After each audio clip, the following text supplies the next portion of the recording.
आता लग्न म्हटलं तर पुढारी आलेत.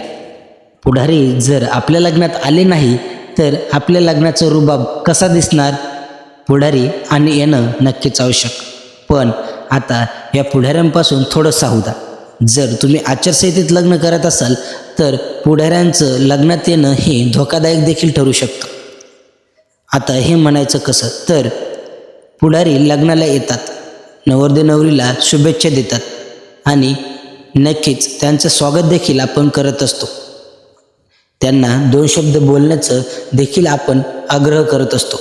पण अशा वेळेस जर कुठलाही नेता किंवा कुठलाही राजकीय व्यक्ती एखाद्या पक्षावरती किंवा एखाद्या चिन्हावरती बोलत असेल तर आचारसंहितेचा भंग होत होतो आणि नवरदेव नवरीवरती दुसऱ्या दिवशी जेलमध्ये जाण्याची कारवाई देखील होऊ शकते. त्यामुळेच पुढाऱ्यांपासून सावधान. व्हिडिओ आवडल्यास चॅनलला लाईक आणि शेअर नक्कीच करा. जय महाराष्ट्र पब्लिक.